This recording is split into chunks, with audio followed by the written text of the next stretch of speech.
I don't think of them in systems terms as in this is a standard operating practice kind of thing. It's more of a strategy as a system. Okay. So for most people, I think when they start their podcast, for many of us, it's like, I'll interview cool people. It'll be lovely. Maybe I'll make some sponsorship cash. That'll be nice. And that's kind of your level one thinking about all of these things. Level two might be, I'll interview people who might become clients. And I suspect if you've done a lot of guesting on podcasts, you might have seen those thinly veiled qualification stuff. So it's very clear that they want you to be a client and the podcast is just an excuse side of things. And that's becoming quite prevalent. So those are level one and level two. What I've been doing in my business and what I encourage my clients to do is to move into a level three and a level four.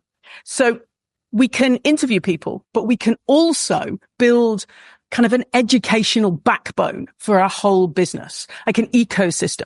So for someone to buy from you, what do they need to know? Now, obviously, if you had your business for more than a couple of seconds, you've got lots of social media out there, lots of information, but it might be a little bit disparate. So just as when you build a launch, that is a path to a particular product, a particular thing you're selling.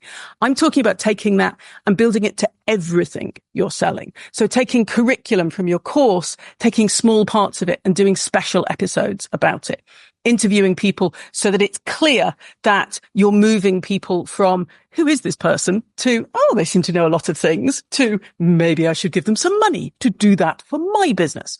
So that building a curriculum is educational design, and you can do it in very simple ways. What does someone need to know to trust me enough to work with me? And it might be, so in my case, it would be like, does this woman know anything about strategy? Does she understand businesses? Forgive me for pausing you for a second. I want to make sure that I've got the note, because you had level one, which I think it was like, this is basic. Hey, this is going to be lovely. This is going to be fun. I'm going to just interview people, have good conversations. Am I getting level one right though? Is it just exactly having good conversation? Yes. Meeting some cool people, maybe getting some sponsorship cash.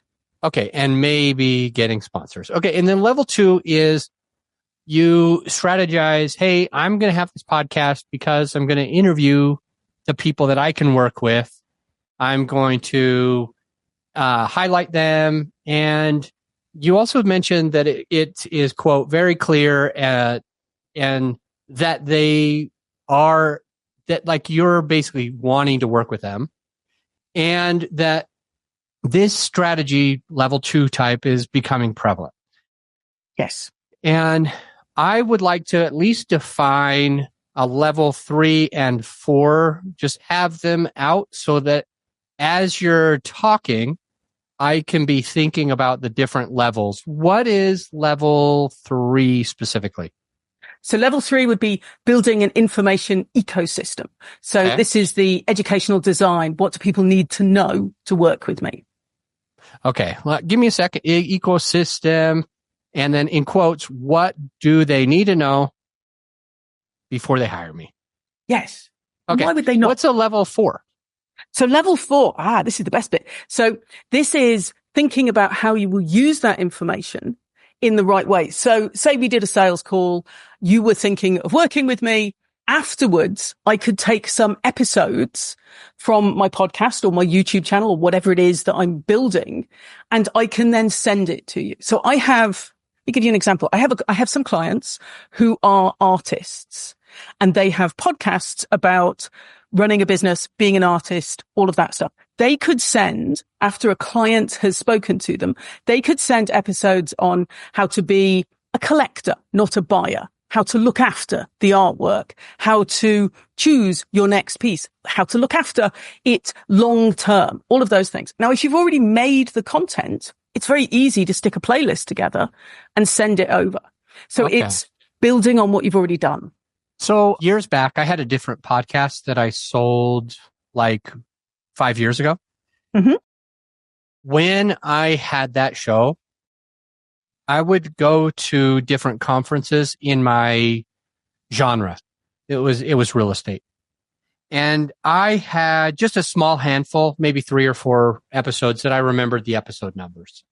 So if somebody was saying, I want to invest in real estate, but I don't know what market to go to, then I would say, hey, you got to listen to episode 424. I interviewed this one person. We talked about this, this, and this, and all of the takeaways that you need are in there. And somebody else, they're like, I really want to start passively investing. I want to be a limited partner in apartment buildings like this. And I don't know how to protect myself. Then I'll say, if you listen to these 2 episodes, it'll give you all the information you need in order to protect yourself when investing with somebody else. Is that a level 4? And if not, can you share with me what's different? That is textbook. I would say the only tweak would be to make it to send it to people so that it's even easier for them to get together. Okay. And what you could do is if you found at that conference that people were always asking about a question that you didn't have an episode for. You go back to level 3 and you start making content that fills in the gaps that your potential clients want. And sort of 3 and 4 work together really well. What do I need to send people after I've been speaking with them? What do I need when they finish working with me? Any of that information that is going to be pleasant and useful again and again. You go back to level 3 and you make it. And then potentially, if you've spoken to people who might become clients in level 2, you can send them some of your level 3 super helpful stuff. So it's kind of moving up and down the levels all the time.